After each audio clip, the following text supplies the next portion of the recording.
A lot of people struggle to use their stat boosters in Fire Emblem, and this can manifest in two ways. First, a lot of people have trouble deciding who to use their stat boosters on, and their energy drop ends up sitting in their convoy until the end of the game, instead of helping them out for the duration of their playthrough because they could never quite decide.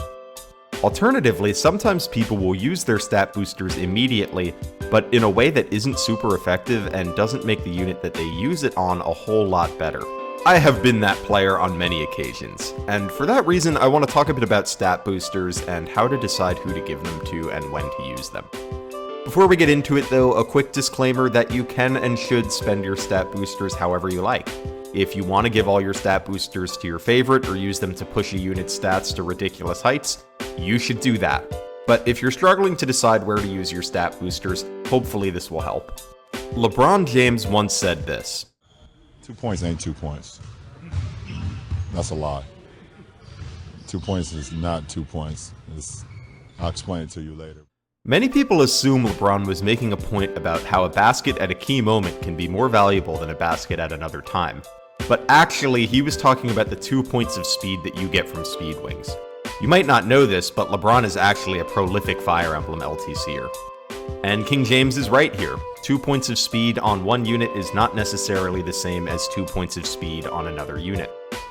A lot of times when people compare stats to decide who to use a stat booster on, they just look at the stat values without considering the context of the enemies and maps surrounding them. You'll sometimes hear things like, I gave this unit the energy drop because their strength is really high and I wanted to push it even higher. Or the dreaded, I made Amelia a general because I can just give her boots so she can keep up with my army. But the problem with both of these is that they don't consider the context of what the stat boosters allow the units to achieve. Ideally, you want to be giving unit stat boosters with goals in mind. For example, by giving a unit 2 more strength, maybe they can one-round a particular boss, or maybe with +2 defense, they can survive several attacks and clear a difficult group of enemies. Keeping these things in mind will help you use your stat boosters in such a way that they open up new strategies for you. And these decisions are harder to make on your first playthrough because you don't know what all the important breakpoints are going to be. But even in a fresh playthrough, you can look at a challenging map you're playing and find some specific difficult enemies that you'd like a unit to be able to double or one-round, and identifying those will help you identify good stat booster targets. If you just give out stat boosters without a plan, it's really easy to give a unit a +2 that doesn't actually help them kill any additional enemies, either because it doesn't give them the stats they need to one-shot an enemy they couldn't before, or because they are already one-shotting all the enemies on the map. Instead of thinking about stat boosters in terms of fixing a weakness or embellishing a strength, you should think about stat boosters in terms of what they allow a unit to accomplish that they couldn't have accomplished without the stat booster. Here's an example of a mistake that I made with my stat boosters in my recent Iron Man of Fire Emblem 8. I gave my speed wings to Garrick immediately after getting him, and normally giving Garrick the speed wing isn't a terrible decision. The extra speed ensures he can hit a few benchmarks, such as the 17 speed that he needs to double K-Lac in Chapter 15, and that was the reasoning I was using when I gave it to him. However, I gave him the speed wings in Chapter 11, and this was silly, because all I was planning to have Garrick do in this chapter was fight the wimpy revenants that hang around on the left side of the map. He didn't need the speed wings for that. Naturally, he gained a couple levels fighting the revenants, and lo and behold, he leveled up his speed twice and then promoted, placing him already above the breakpoint I needed him to hit with 5 chapters to go before he needed it. If I had held off on giving him the speed wing, I could have waited to see if Garrick would hit his speed growths, which he did, and then gave the speed wings to someone that would actually benefit from them, such as my Seth, who was pretty behind on speed. He had 14 speed when I gave Garrick the speed wings and 15 speed at the end of the game, which left him shy of doubling bosses like K-Lac and Reeve, and even some faster generics like Death Goyles. I could have given him the speed wing instead of Garrick during Chapter 11, and it would have immediately enabled him to double the Death Goyle on that map, and then kept him in range of future doubling thresholds for the rest of the game. Basically, I gave Garrick the speed wings on a map where they didn't add any value to his performance, instead of giving them to Seth, who would see immediate and long-term benefits. Even if I really wanted to make sure Garrick hit that speed break point in Chapter 15, and thus didn't want to give the speed wings to Seth, I still should have waited until Garrick actually needed the speed. This would have allowed me to see if he hit his speed growths naturally, instead of wasting a resource on it that could have gone to somebody else. So these are my takeaways from that speed wing decision. You should use stat boosters when they help you. There's no reason to use it immediately if it doesn't do anything for you on the map. And when deciding who should get the item, you should be thinking about the key breakpoints that the stat boost will allow the unit to hit. It's also important not to get too married to a particular target for stat boosters. Growths are random in most games, so while a character may need speed wings on average, they could also hit a few early growths and not need it, like Garrick did. In these cases, you should pivot and give the stat boost to someone else instead of doing what I did and sticking to your plan and giving it to Garrick anyway. If a stat booster isn't going to help you immediately, you can always wait a chapter to see how the growths shake out until the stat booster would actually make a difference on the map you're about to play. If one of your two potential speed wing targets hit their speed growths, then it becomes an easy decision to give the wing to the other candidate. Notably, while I talk about how I could have put off using the speed wing on Garrick for a chapter or two, it is important not to hoard.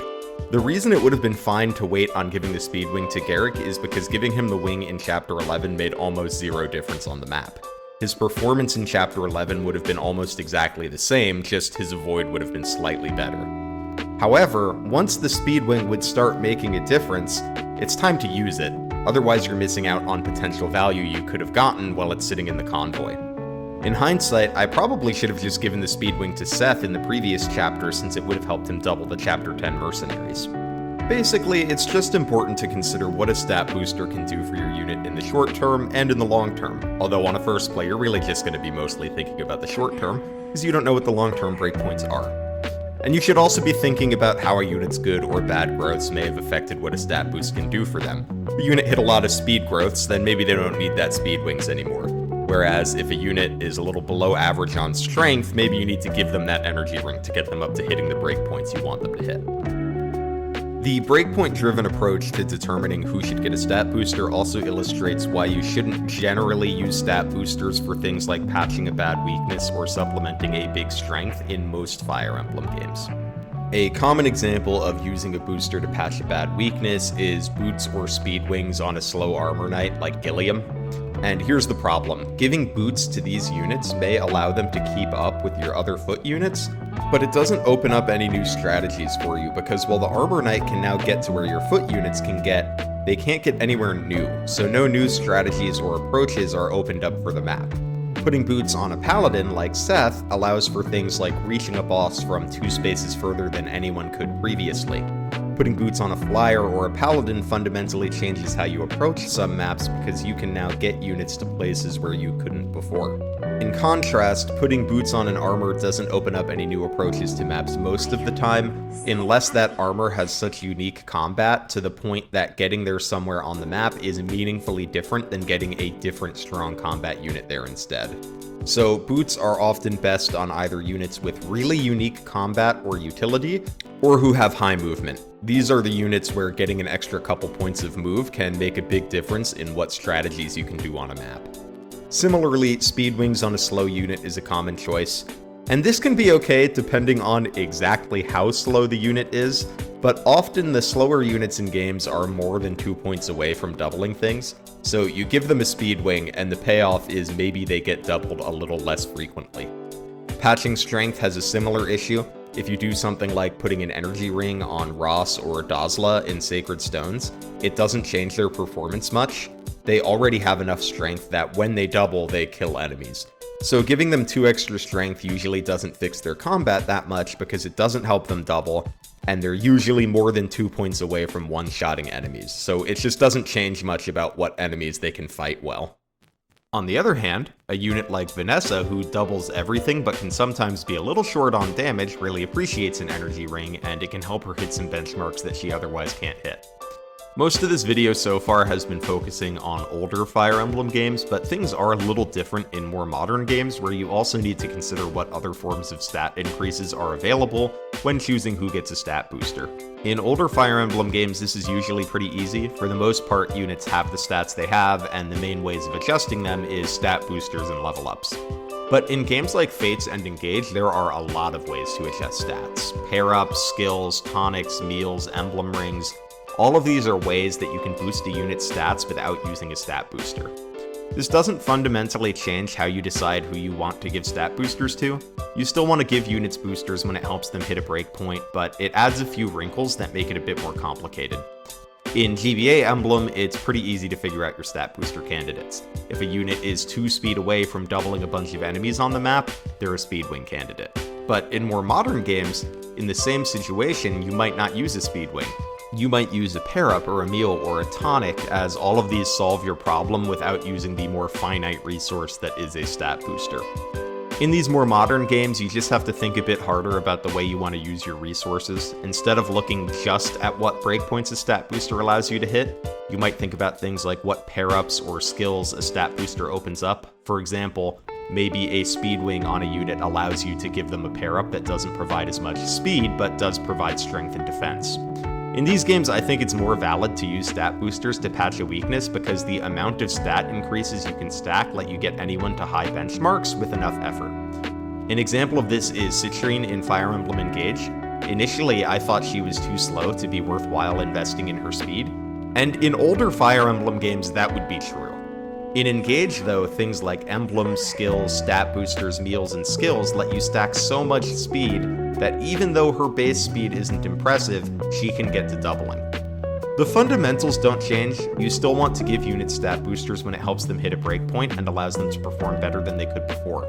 But unlike older games, there are often multiple ways to increase a stat, so you should think about what other stat boosting options exist and what you're sacrificing by using them. Some stat boosts, like tonics, just cost a small amount of money, stat boosters cost a finite resource, and skills cost you limited skill slots that could be used on other things. So things are a little more complex in modern Fire Emblem, but the basics are still the same. When thinking about who you want to use a stat booster on, you should consider what the stat booster allows each candidate to do that they couldn't before, whether or not you're getting immediate value out of the stat booster. It doesn't have to be a lot, just don't do what I did with Garrick, and what other tools exist for increasing the stat in question. Considering these 3 questions won't guarantee you make the best possible stat booster choices all the time, but it will guarantee that you at least get a decent amount of value out of your stat boosts instead of them sitting in the convoy or being attached to a unit that doesn't meaningfully benefit from them. So that's how I think about who to give stat boosters to when I play Fire Emblem. But what's your approach to figuring out who to use stat boosters on? I'd love to hear your thoughts in the comments, or if you want to discuss Fire Emblem more, consider hopping in the Discord. There's a link in the video description. And if you liked the video, consider hitting the like or subscribe button so that you never miss an upload, and have yourself an awesome week.